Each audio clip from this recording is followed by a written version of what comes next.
All right, it is the top of the hour, so let's go ahead and get started.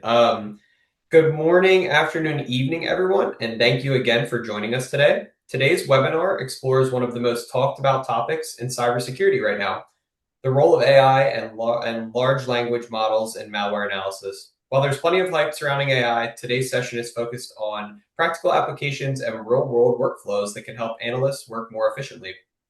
Today, we're going to take a look at how agentic AI can be integrated with reverse engineering tools to automate repetitive analysis tasks, accelerate investigations, and generate structured findings, all while keeping analysts in control of the process. Leading us through the discussion today is Tim Blazytko, an independent reverse engineering expert. Tim will share practical examples, lessons learned, and a realistic perspective on both the opportunities and limitations of AI-driven malware analysis. So with that, let's go ahead and get started. Tim, the floor is yours. Thanks, Taka. Hello, everybody. Nice to be here. I'm Tim, and today we will talk about agentic malware analysis. So I'm an independent reverse engineer and trainer. I do consulting, give trainings, and build tooling. And my own focus is on obfuscation, deobfuscation, malware analysis, and automation. And today we talk about foundations of agentic reverse engineering and especially about agentic malware analysis. In how we start, how we can start with that, and until how we can automate entire analysis pipelines. And we will focus today on hands-on parts, so I will use mainly the slides as guidance, but most of the time we will take a look at shells and some code and so on. So the foundations basically started like 2 or 3 years ago, where we had prompting, where we had chat-based interfaces, where we were able to talk to a chat interface and tell it, hey, here's a decompiler output, please annotate it for me. So we were basically copy and pasting, for instance, code from our disassembly tool like IDA Pro or IDA and copied it into ChatGPT and then asked it a question, and it gave us some explanations about the code, and we were happy about that and started annotating in our tool. For instance, here, if we have some, it gave a useful name for the function, and for instance, this one here is a hash-based function that it told us then, hey, this is a hash. And so we could rename this function like compute hash, for instance, or hash compute.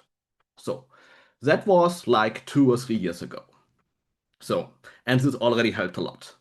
Nowadays, we have agents that drive tools on their own. So an agent is LLM that has an LLM that has access to tools and has a specific goal. This goal is user defined and it has a loop. So the idea is that we as analysts provide a goal to the LLM. The LLM thinks about it, queries some tools, observes the output, decides on its own what to do next, calls other tools, and so on and so on. So it iterates until it thinks it reached the goal, and then it tells us, hey, I'm ready, and presents us its findings, and we can then inspect it and give it a new task or refine it or whatsoever. So basically, an agent is an LLM plus tool access with a loop and a goal. So if we want to use that for reverse engineering, what we need is first an agent runtime. This is something like Claude Code or Codex, which are the biggest player in the markets, but there are also like 20, 30 different other tools we could use. And these agents then control the full computer. And therefore, we should sandbox them in a more or less safe way because we don't want to give them access to our private SSH keys, to passwords, to mails, to sensitive data. So instead, what we want is that they can control their environment in a very limited way. And therefore, a typical example for that is like a virtual machine or Docker sandbox or whatever. And in this sandbox, we can then apply tools like Ghidra or Yara, Kappa, but also shell scripts, and so on and so on.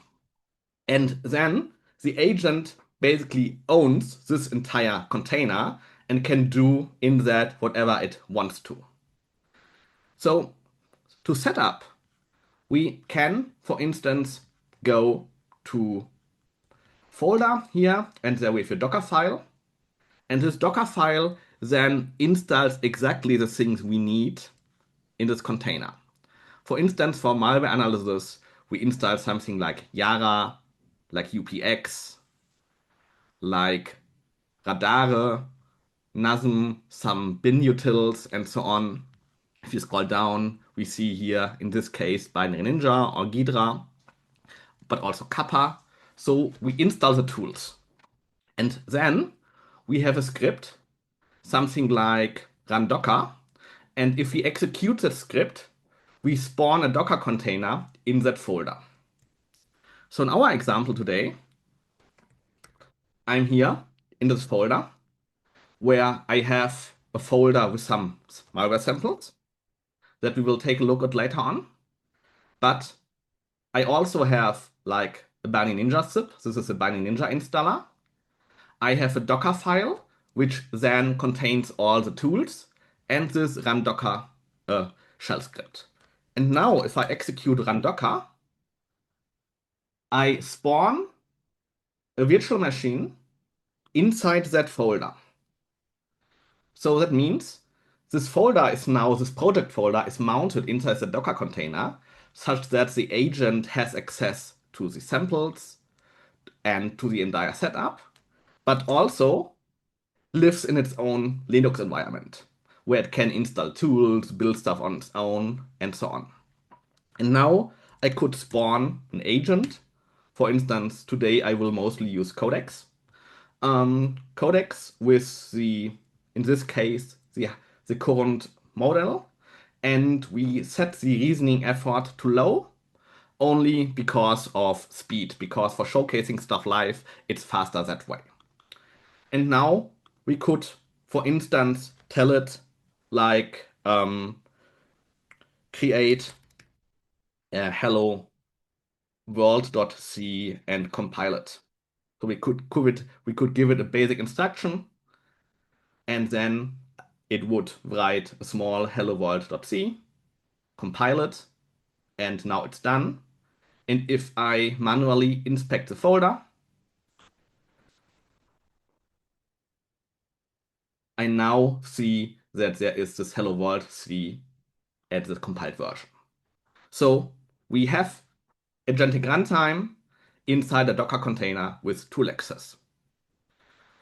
So, and we of course want to give them the right tools, like in this case for malware analysis.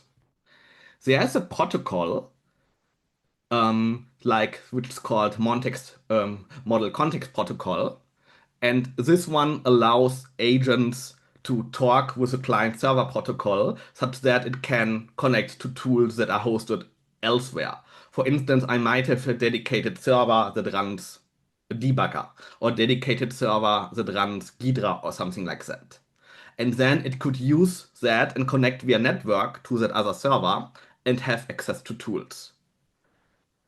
But what would also be possible is that that it just uses tools from the command line as we have seen it before. And then there are skills. Skills are more or less markdown files that tell the agents recipes basically in which order it shall proceed with an analysis task. But this is something we will take a look at later. But these are two important things, like MCPs provides tool access and skills allows agents to follow defined procedures.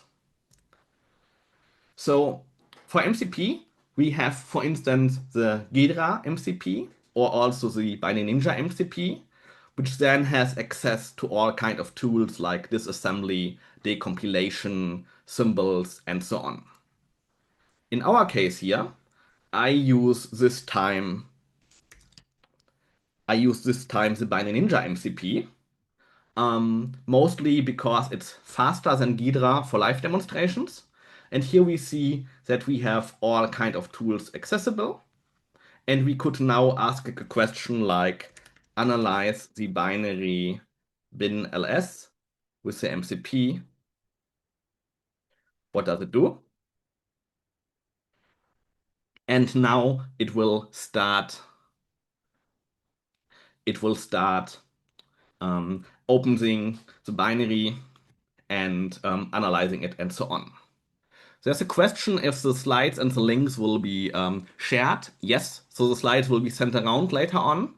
And not exactly my setup will be released today, but there is a bunch of things like this repo here that we will also talk about it later today. This is also already public, which is a quite similar setup. So yeah, everything is public more or less. So now we see that it performed some tool calls, like it first grabbed a summary, then it explored some functions and the strings, and then it provided me, hey, this is the ls binary from core utils.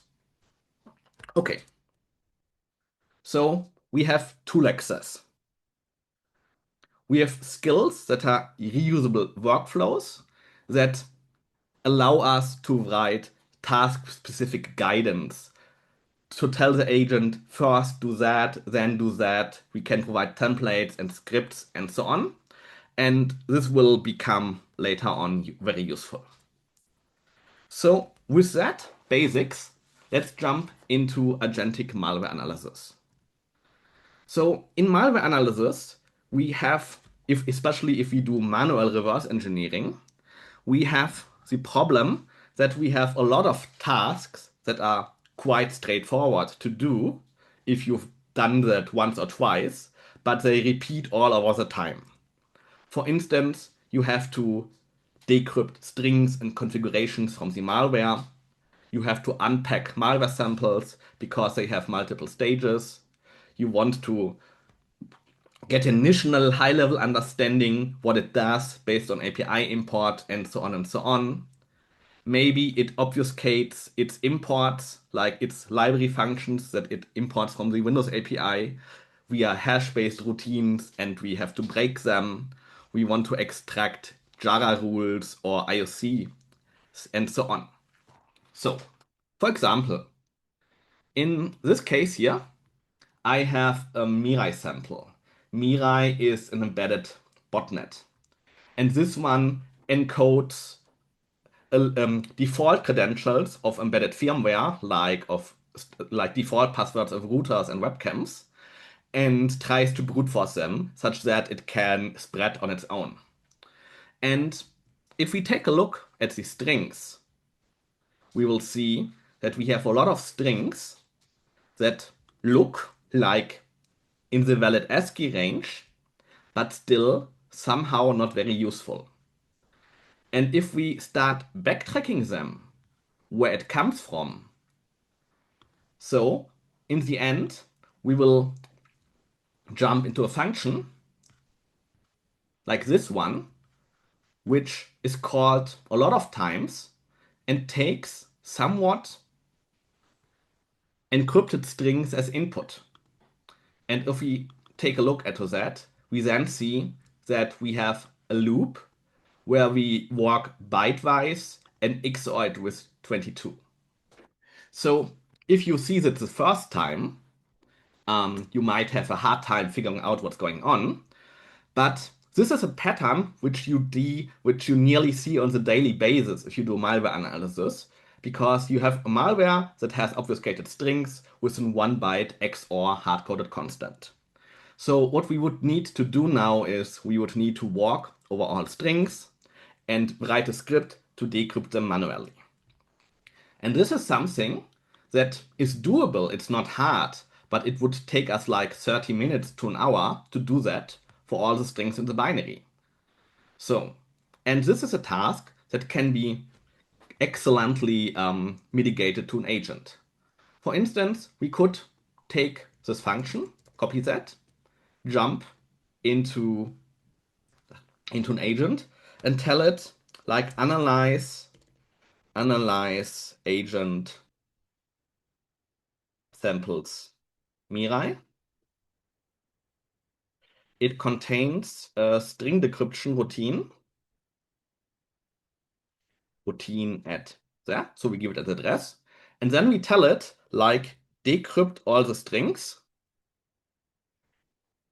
annotate the Binja database, annotate the Binja database. Let me put it here. The Binja database and save the annotated database. So let me rescale a bit. So, and now we tell it that now it will do the same procedure as before. It will open the sample in Binary Ninja, understand the logic, write a small script to decrypt them, and then apply it to the database. And this now takes something like 1 or 2 minutes, maybe 3. And then we have a working state that saved us a lot of time. So we basically have time to drink half a coffee, and then this analyst task is done. So it already understands the algorithm here. And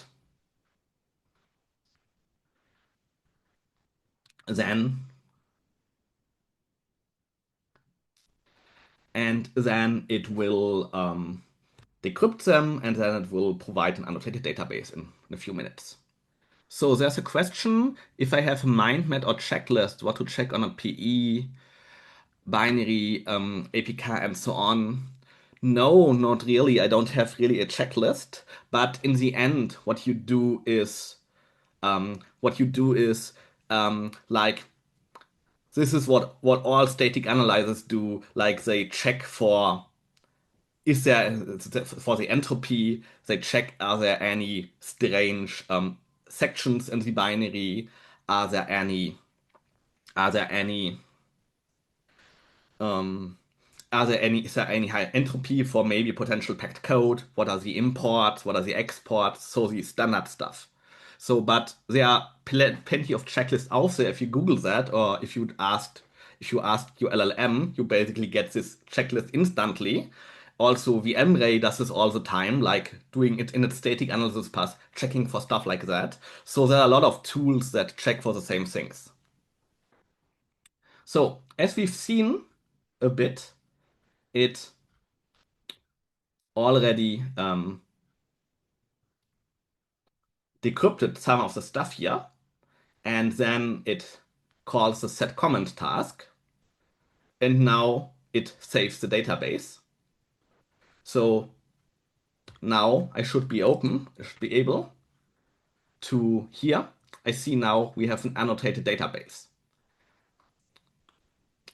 If I open that now and go to that function, let me so we see here, it now tells us it's the decrypted value for admin, and this is one of the decrypted value for guest, and so on.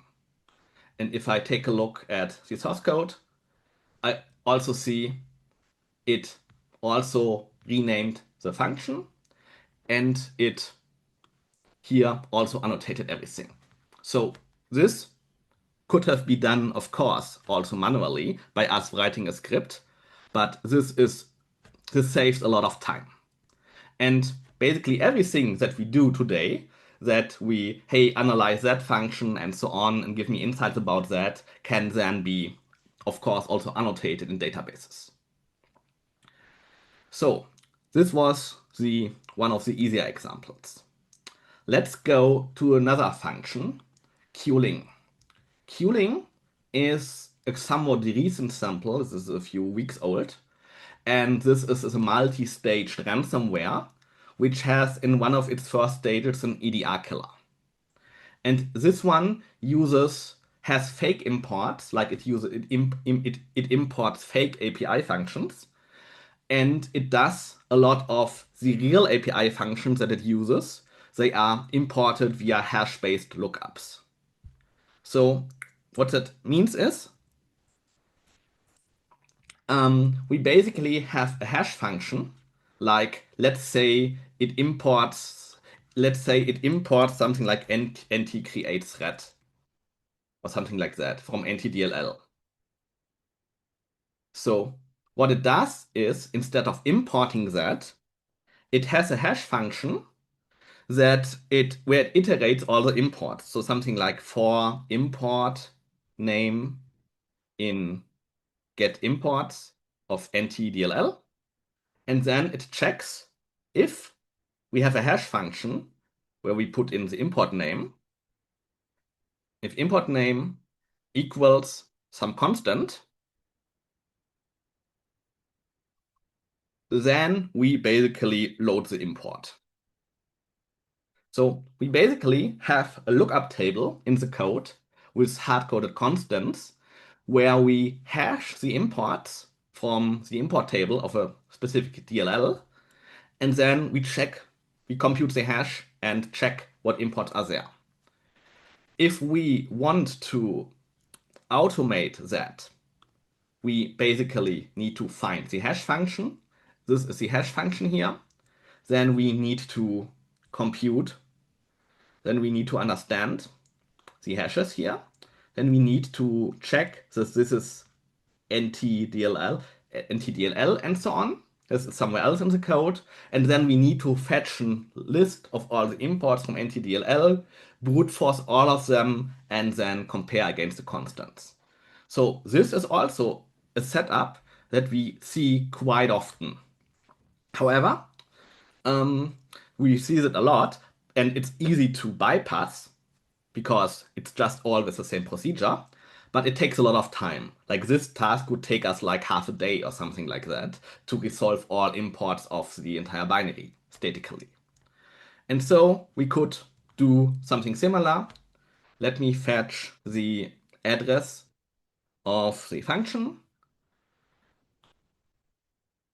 And now we could tell it like we spawn a new session, and then we tell it like the sample agent samples queuing has an uses API-based hashing. The hash function is so we give the address,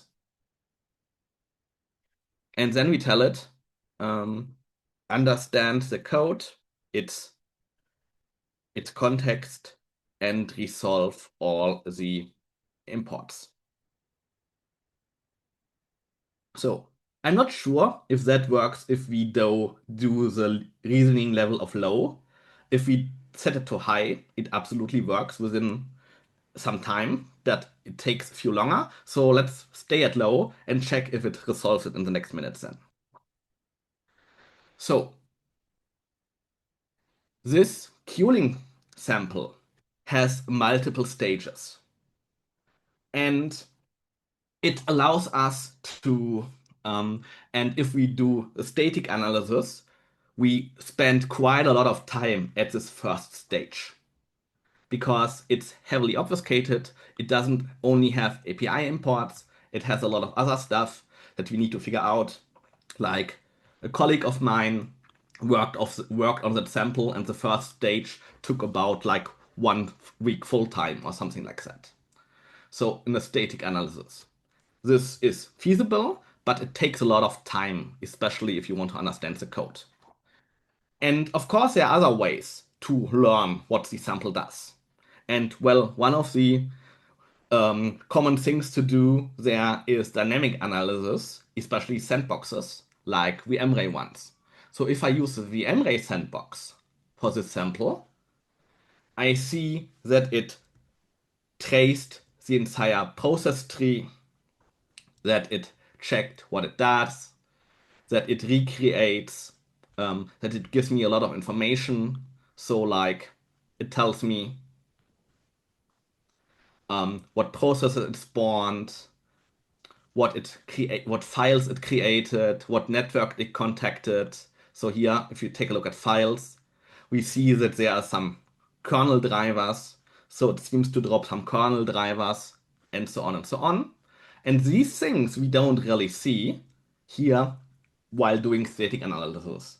We will come to that if we spend a lot of time on that sample, but going there purely statically is quite a lot of time. And we can give it also an agent, and the agent will also figure it out at some point in time, but it will take a few hours or something like that until it found the other files here. So doing dynamic analysis provides an entirely different set of information that can be quite useful, especially if you want to have like detailed analysis, want to zoom in, and so on and so on. We will come back to that later. Here now we see it already here. It fetched somewhere a list of NTDLL files of the API imports, and here it now brute forces them. So we see it's already successful here. So it will take some more time and so on, but what I wanted to show is already proven. It fetched some things and also already brute forced some of the hashes. And of course, we now could tell it like, now take that and annotate the database again. A third use case that is quite common in malware is multi-staged unpacking. That the real payload of the malware is somewhere down below, and that we start with some heavily obfuscated stage, then need to go to the next, to the next, to the next, and so on.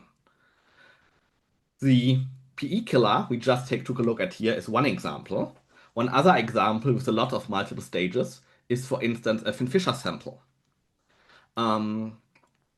We can take a look at the first stage on our own. So we could, for instance, take a look like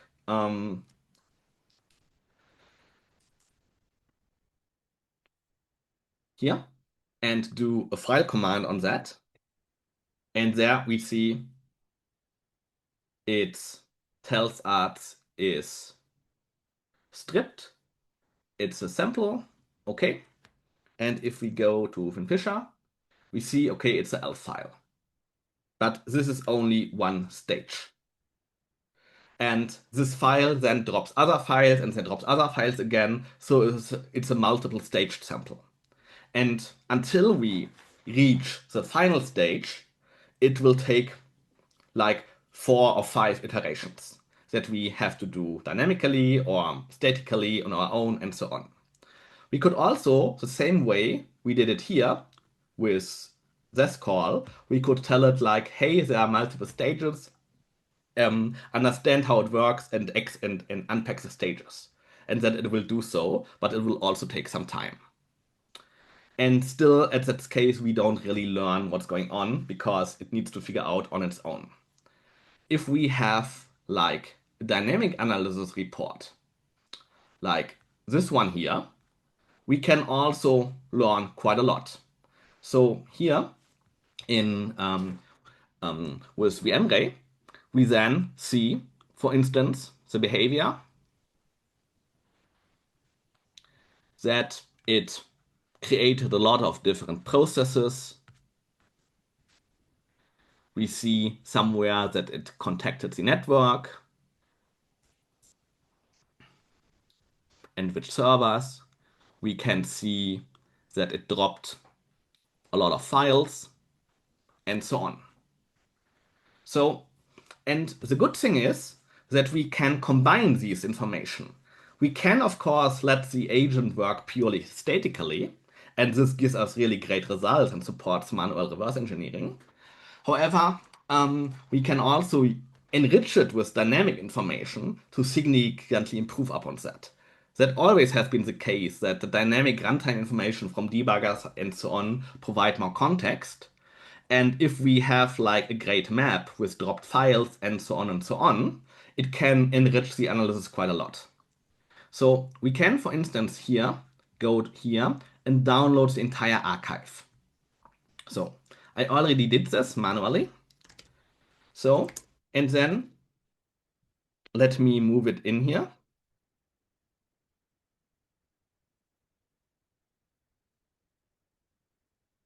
Here in this VMware folder, we have now the archive for Fisher. And now we could just ask an agent, let me kill that. We can ask an agent like inspect the VMware analysis dump for Fisher under agent VMware. The password of the zip file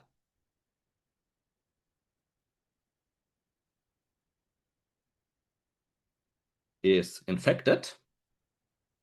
And then what do we learn about the sample, about the malware?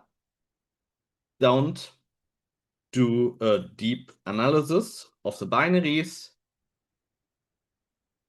only scan the information and summarize, something like that. So that way, we will get a pretty good overview about what it found like, because in this data set, there's not only then the PDF report, but also all files that have been dumped.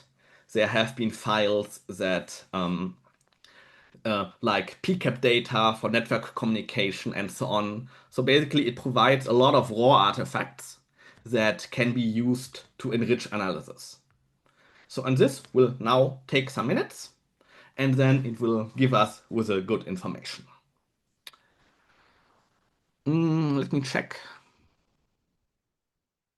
So there's a question if I run into any issues where an LLM refused to do some work. Yes. Oh, sorry, I killed it. Let me restart it again. So yes, this happens from time to time. You can, with the large providers like Claude and Codex or OpenAI, you can become part of the cybersecurity program, such that you have less guardrails. However, you still might get flagged then from time to time because they inspect an identifier or something like that. But there are also less restrictive models that you then can use that allow you to do basically everything. So yes, happens from time to time. Usually it's not much of a problem, but if you run into problems, there are also ways around that. So here now we found some information, like it tells us the pipeline that it first has shell script where it then executes temp udev2, then it installs there. So we have now the entire execution chain. It also tells us the CNC servers and so on and so on. So we get way more information. And now we can ask questions like, did the binary drop any files? So we already know that, but now it will tell us that there are quite a few files that have been dropped. So give me a list of all dropped files.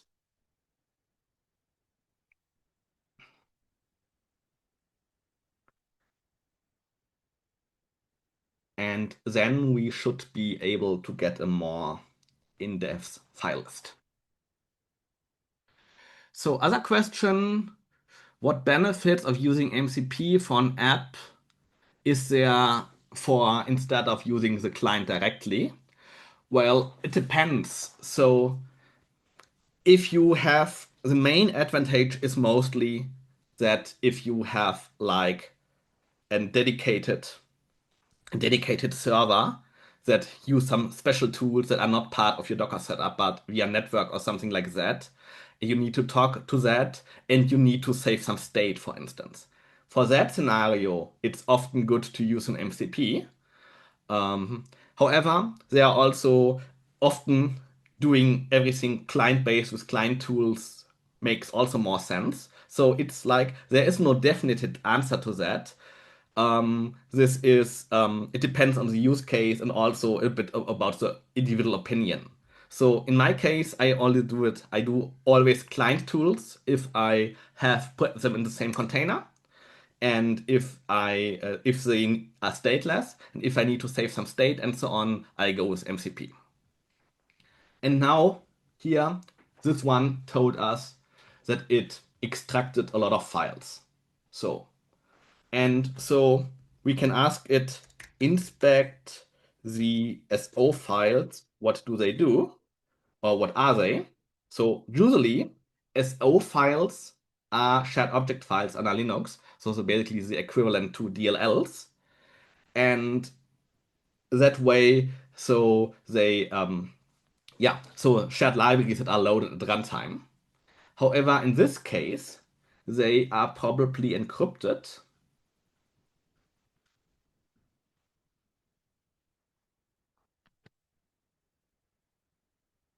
They are probably encrypted, and because they haven't been decrypted at runtime and so on, they just have been unpacked. And these files are only decrypted if the command and control server told the malware module to load them, so then they are decrypted. And therefore, there's no way, like here we see that they are packed and obfuscated and so on. So there's no way VMray would be able to decrypt them because that didn't see that path that they should be decrypted and so on. So we have a lot of dumped modules here. We have a lot of modules that we can't analyze because they are still encrypted. And so therefore we are enforced to do static analysis again. So we saved a few stages, but now we should spawn up an agent, tell it like analyze or find out how to unpack or decrypt these files. And now it will dig into the static analysis again, figure out how it's going on, and then hopefully will unpack them. But this will take a few more minutes. So let's keep it like that. These were three examples um, that are that happen quite a lot in malware analysis and are very repetitive, take a lot of time for manual reverse engineering, and where we can spawn up agents to retrieve to automate them. So let's go to one of the most important use cases, the initial triage and fingerprinting. So if we receive an unknown malware sample, we usually want to know what kind of malware is it, what does it do, what functionality has it, what's to know about the sample. And in static analysis, what we would do is we would look at the strings, we would look at the API imports, we would check with Yara, check with strings, check with kappa, and so on. And then inspect the things, create some hypotheses, what might be the functionality in there, what to take a look at, and so on and so on. So for instance, here in the Mirai sample, we saw some obfuscated strings. We backtracked where they come from. We found this code, and then we know, okay, string encryption, and so on. And these things can be automated in agentic pipeline. So now our goal is to automate initial triage. So what we basically will do is we will rebuild the manual process as a recipe pipe for the agent. So the first stage will be we run all kind of tools like kappa, Jara, floss, strings, get the imports and so on. And these are dumped into the file system. And then an agent comes up inspects them, filters them, like ranks them by interesting, not interesting, and so on, and builds some initial hypotheses, basically, for revealing strings, imports, and so on. And based on this hypothesis, it now then creates like this might be potential functionality, this might be potential patterns. So for instance, maybe there's keylogging inside, maybe there is screen capturing inside, and so on. And then it will move forward into the deep analysis by spawning up like something like Binary Ninja and inspecting the strings, cross references the code maps, and start analyzing the code. And so in the end, we enforce the agent to write everything into a case directory. Like there are like hypotheses, the artifacts, all the nodes, the analysis reports, and so on, such that this case directory becomes the single truth of the analysis. If we go back to this GitHub repo, we see exactly that. We have this Docker file, and this Docker file installs tools like Kappa, Ghidra, and so on and so on. And then we have a skill folder. A skill, as said initially, is basically like a checklist or a workflow an agent should follow. So here's a skill, for instance. It tells the agent in a very detailed way what to do. Like first, it shall initiate a case directory. Then it shall basically use something like the scripts to dump Yara information, Kappa information, collect strings, and so on and so on. Then it should rank them and filter them by interesting things. And then it should proceed by writing detailed files like deep analysis plan, like a component, which components are there, like CMC communication, encryption, and so on, and a report draft. Then we tell it which tools it has and which it should use for what, and so on and so on. So we give it a lot of details. And also, we have like specific agentic roles that tell you like you have some reviewer that reviews some things, somebody else analyzes things, and so on. And we have some scripts such that the agent is not doesn't have to write all the stuff on its own again. It can just reuse the things. These are part of the skills. And finally, we have some templates. So for instance, we have a report template and we have a deep analysis plan and so on. And these things are then filled over time. What we can basically tell is an agent like analyze that binary, follow the skill malware orchestrator. And then it will run like 1 or 2 hours on its own, do several iterations, spawn all the tools, and so on and so on. So this is something I can't showcase live because it takes too long, but we can take a look at the results. So here in the results folder, for instance, we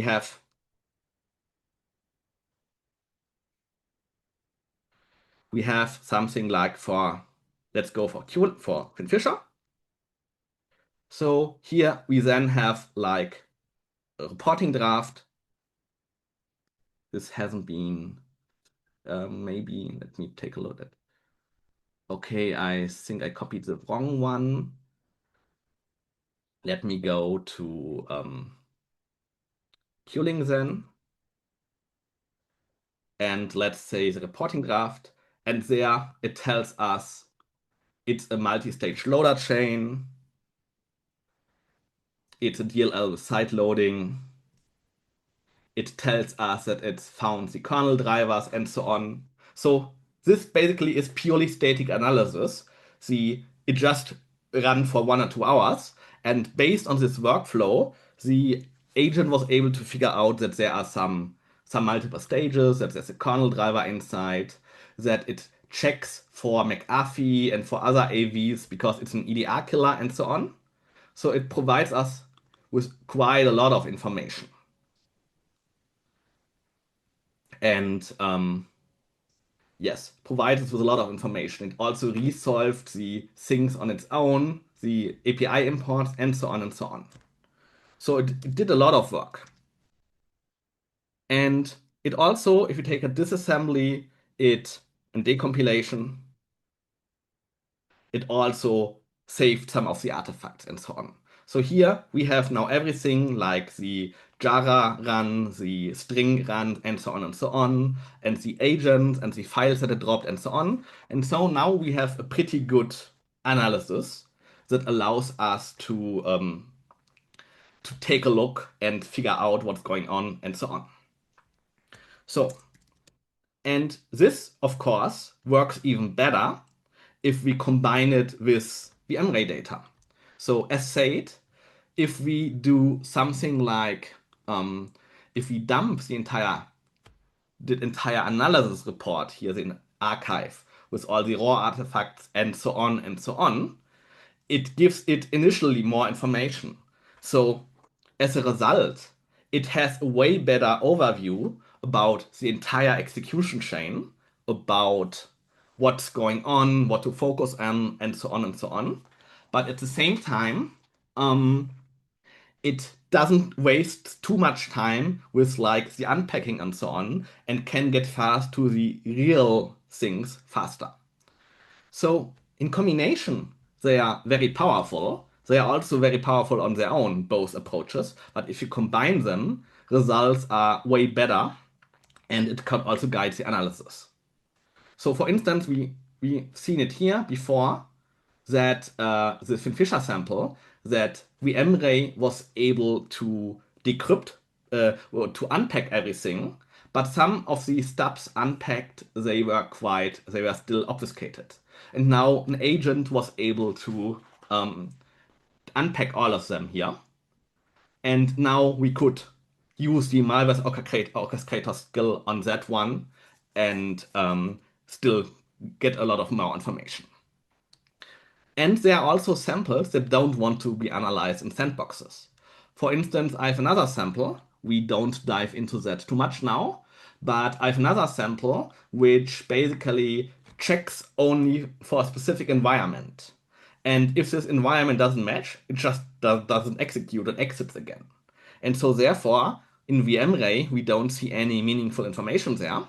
However, with static analysis and this malware orchestrator workflow, we understand its functionality, its CMC's communication protocol, and so on and so on. So in the end, both are very powerful approaches, and if you combine them, things get even way better. So, and in the end, we have this case directory with all the raw data inside that we can then hand over to an agent, to a human again, that can then validate the results or tell it, hey, focus more on that and dive deeper into that, and so on and so on. So here, this is, for instance, the example I was talking about that checks its environment. There it discovers, for instance, there's a hard-coded AES key inside, and so on. If you want to learn more details about that, I wrote a blog post some months ago about that. Oh, not that one, where we have like the entire malware analysis pipeline described in way more detail. And there we also link to this GitHub repository that that we were just looking at here with this skill and so on. So let me shortly cover the last part, local LLMs. So now we most of the time worked on like with the frontier models. However, there are good reasons not to use frontier models, mostly if we deal with confidential malware samples that we don't want to share. So what we can do is we can run like our own models on air-gapped systems, and so the setup wouldn't change really much. The mostly thing is that we basically have somewhere a local LLM server, somewhere in our network on the same host, and then we use an agent runtime that can connect to this local LLM server, and the other things just stay the same. And then we have different models that have different use cases. So, for instance, something like a Qwen 3.6 is a quite powerful model that works on a local workstation, like it works on a Mac Mini, or if you buy your own GPU setup for 4 or 5K, you can run it on your own, and then you can do agentic reverse engineering. Of course, not as good as on the frontier models, but you get still very good results. And if you have bigger machines or if you are in-house a big corporation and confidentiality is important thing, you can buy more expensive hardware ranging from 10K to 500K, basically depends on the model and so on. And then you can run models that have frontier-like capabilities, like a GML or a Kimi. Kimi is the one which is said that is comparable to Fable and so on. So if you invest more, you can host also strong models in-house. But open weights doesn't mean they fit on your workstation. But some of them at the same time do quite successfully. So to wrap up, and then I'll come to the Q&A. To wrap up, the current limitations are that agents can still hallucinate, the runs are non-deterministic, and so on and so on. So they all have their problems, of course. But if you give them tool access, if you tell them to validate the results and so on, and also dig in a bit manually, you can reduce hallucinations quite a lot. Also, if we do manual reverse engineering, we are also often wrong. Like, we work all the time with assumptions that need to be validated, and the same does the agent. So the takeaways are that agents can reliable focused on malware tasks and help a lot to in specific ways. Like if you tell them do that for me, you save a lot of time. Then they also can, if you build as the right pipeline, they can get pretty successfully in doing initial triage. If you add dynamic runtime information, everything becomes significantly better. And finally, the analyst expertise is shifts more towards supervising agents, telling them what to do, validating if the results are good, and so basically providing guidance.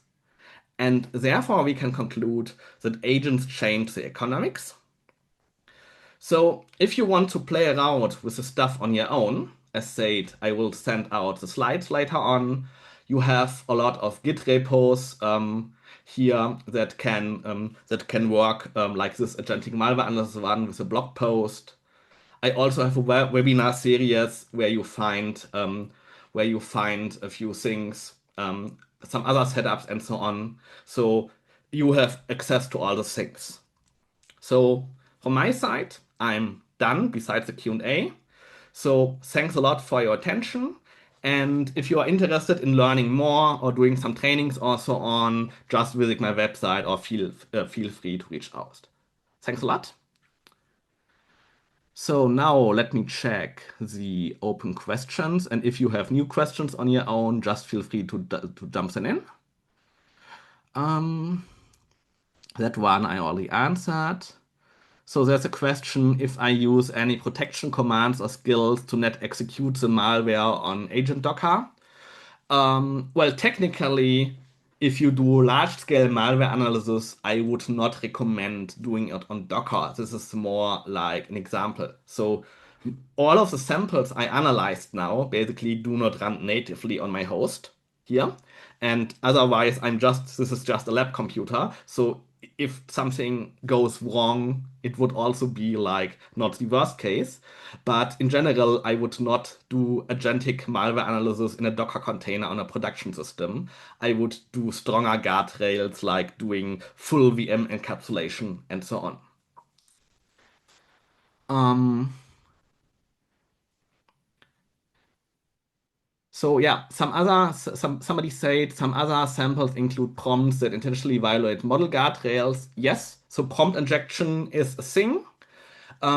Injecting prompts into frontier models is way harder than in local agents, so especially the smaller models.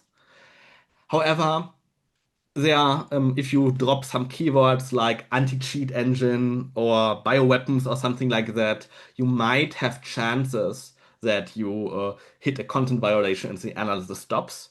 But this depends on random events, that depends on the model, and so on. So there's no guarantee it will work.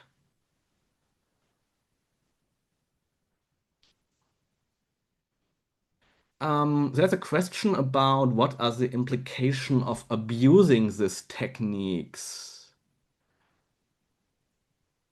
I don't really. In which direction are you going with abusing? Abusing in that way, like for doing offensive cybersecurity stuff, or that you are getting more lazy and don't learn stuff on your own? So if you can answer that, I can give you a more guided answer.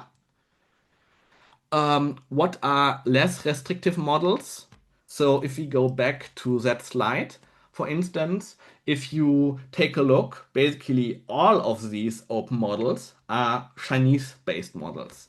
And Chinese models are, in terms of cybersecurity, often more open. And if you take like a GLM or a Kimi, so they are way more open than, for instance, some other models. And if you don't want to host them on your own, you can also like rent. You can also like go to hosting providers like OpenRouter and something like that. They also host models, and then you could do API-based subscriptions there. You will also find open models if you Google that are uncensored that even allow you more freedom than these these official models. The next question, if kappa could be out used to understand the function behavior and pirate from there? Honestly, I don't know. I mostly use kappa just for information gathering and just dumping some context.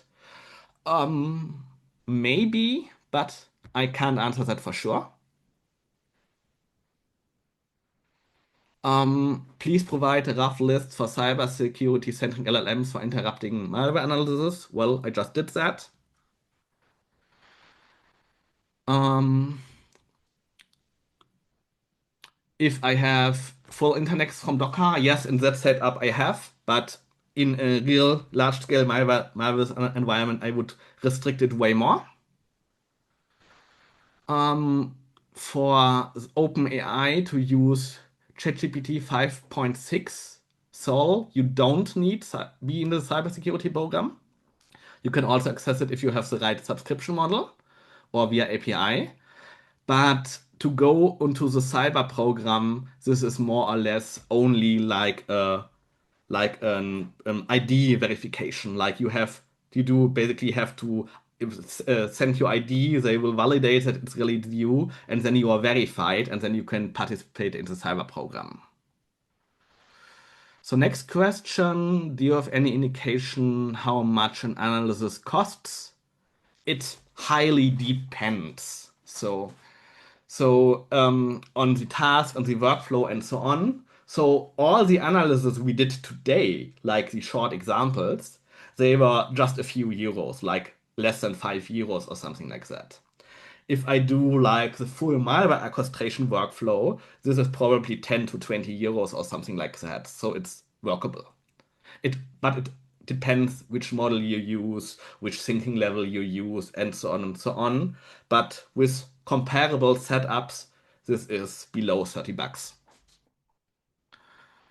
Yeah, how many tokens these activities use? Yes, it's not too much. Like maybe so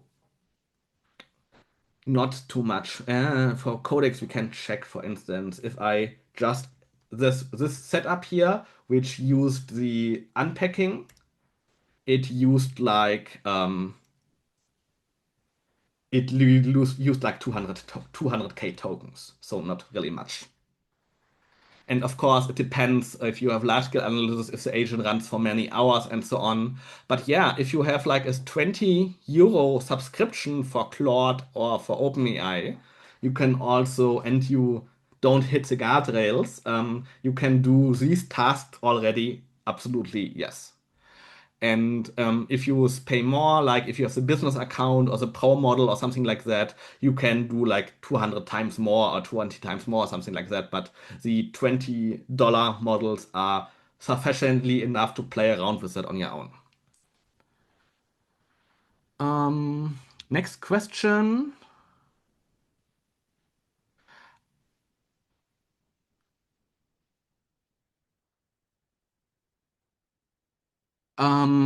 I used Soul in low thinking mode.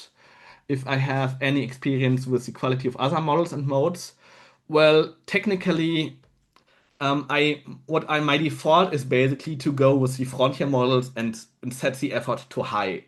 This is for 99% of all use cases that I have enough. So if I do coding or something like that, I usually use like lower models, but reverse engineering takes a lot of like thinking and hypothesis building or something like that. And there I have better experience with setting it to high.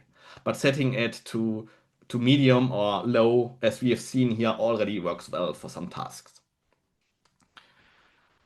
Um, Can you use the case? Can you use the use case analyst to inform the EDR in use? I don't know. I didn't try that, but you can at least easily generate IOCs based on that and Yara rules based on that. So maybe. Um, any recommendations about the open weights model for this kind of task? Well, like the API brute forcing and the string decryption and something like that, this can already be done with a small model, like this Quen here.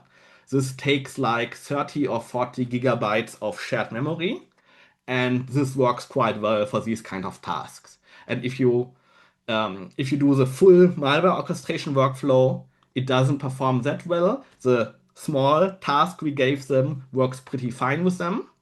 And if you take a GLM or something like that, you can already do everything we did today, including the malware orchestration workflows. Is there a reason why you're doing all of this on a Mac? So, yes and no. So the Macs have the opportunity that you have shared memory because you need a lot of RAM, random. You need large amounts of random access memory for the more powerful models, and due to the unified architecture, it's good for a Mac. If I would do like, and I own a lot of Mac hardware, so it's a native choice. However, if I would rely on that on all the time and so on for large scale analysis, then I would invest in dedicated GPU cluster hardware for 5K, for 5 to 10K to do reasonably well. How do you control agentic loop? How much do I guide and so on? Well, this is not easy to answer. This highly depends on the sample, it depends on the model, on the tools I provide, and the thinking level, and so on. So, the smaller and older the model, the more guidance it needs. The better the model, the less guidance it needs. But so, for instance, if you take like a Kimi or GPS Sol on a high thinking level, you can take binary and just tell analyze the binary, and you will get also pretty interesting results. But it won't have the depth that we get with the malware analysis orchestrator, for instance. If you do it with a model like that, hey, analyze the binary, it will do a file command, it will take some checksums, it will take a strings command and so on and give you, hey, this is what I did. So it highly depends. But yes. Um, do we need to control it via skills? Also, that highly depends. It depends on the model, it depends on the workflow, but often if something turned out to be good, creating a skill for that is also the way to go. But sometimes you enforce some things too hard, so there is no clear answer to that. So, but if you notice a model has problems with that and that your guidance works, create a skill of that and reuse that. If it works, if it doesn't work, it works without the skill. You don't need the skill basically. Yes, if we take Speakeasy or Sogen, then we have like Windows emulators and so on. This significantly improves things. Yeah, so yes, this works also pretty good. There's another question. If I have a recommendation for open weight models, yes, I already did that. I don't have the malware analysis. So, if you don't know reverse engineering, can you make use of something like that still? So, I basically rephrase the question a bit. Yes. So, for instance, if you go to my webinar um, and go to the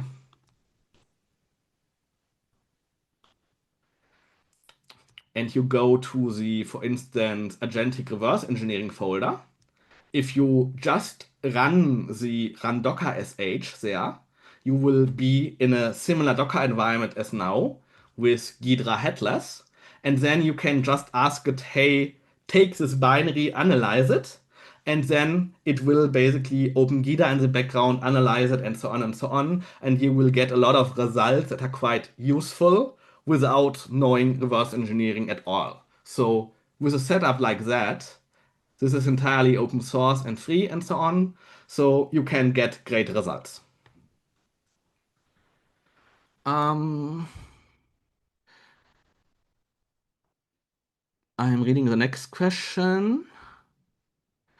If the host VM, in case of ransomware, are getting encrypted, how can we move further with analyze? Well, yes, if you if you if you tell the agent not to execute, or if you don't tell it not to execute and should start executing ransomware, then it will encrypt everything and everything will be lost and your setup will be destroyed. So yes, this might happen. So therefore, ensure a bit how you set it up, like tell it not to execute the malware. This doesn't always help, but it most of the time helps. And then also like ensure you are in an environment where it can't execute it.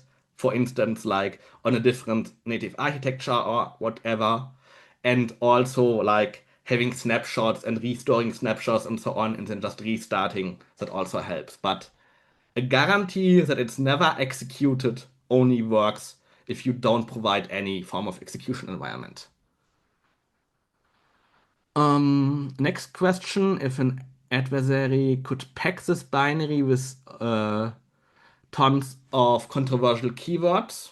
So yes, it depends a bit on the on the LLM provider and so on and the model, but yes, this might work.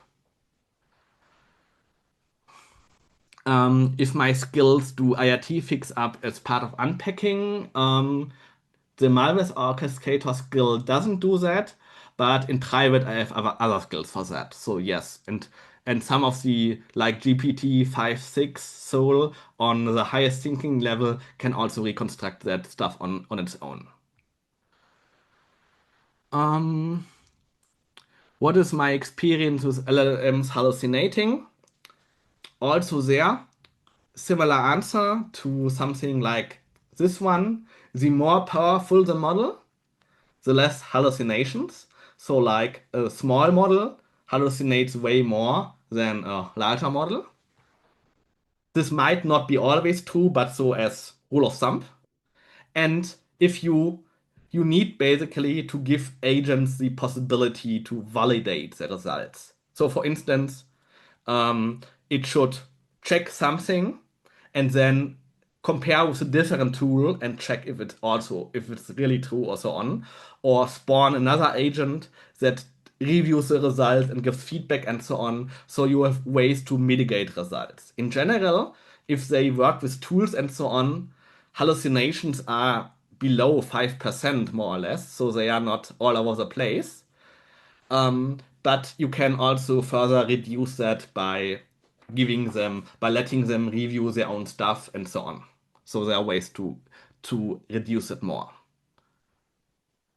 For smaller local models, are you managing context size, resource usage? Yes.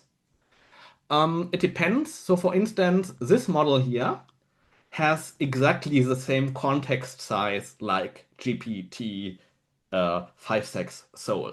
So there, the context is more, the window is more or less the same, but overflowing context and so on is always a problem.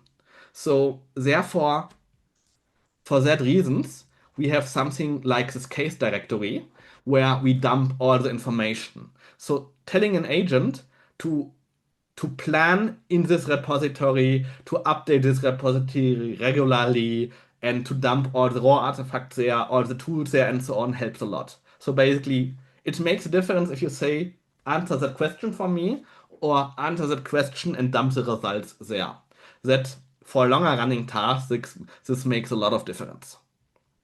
And this is a way, or one of the ways to deal with context sizes in Windows and so on. Okay, I think I covered all the questions. Did I miss anything, Taka? I think you covered everything. We'll give it another 30 seconds here, just in case anyone has any questions that we did miss. Please feel free to repost those. But in the meantime, I just want to thank everyone for coming today. I know we went a little bit over time. There was a ton of good questions on this webinar. So thank you everyone for engaging and answering those questions. And thank you, Tim, for presenting today. I think it was a really great, informative webinar. So thank you, everyone. We'll hang out here another 15, 30 seconds just in case any other questions pop up. But again, thanks for joining today and thank you. Yeah, thanks for hosting. There indeed is another question. If I do dynamic analysis via agents, yes, I do. So, not so much via Remnux MCP. I use a lot of emulation, for instance, via Unicorn and so on. Or for non-malware related tasks, I also combined with debuggers and so on. Also, I do a lot of dynamic binary instrumentation with Dynamo.io or PIN and provide agents like access to trace results and so on. So yes, I do that, but these are special setups. But it works quite well. All right. I think that wraps up our final question today. So we are going to go ahead and wrap up the webinar. Thank you again, everyone, for joining. And thank you again for taking the time today. We really appreciate it. Have a nice Thank you a rest of lot. your Thanks a day. lot. Have a good day. Bye bye. Bye.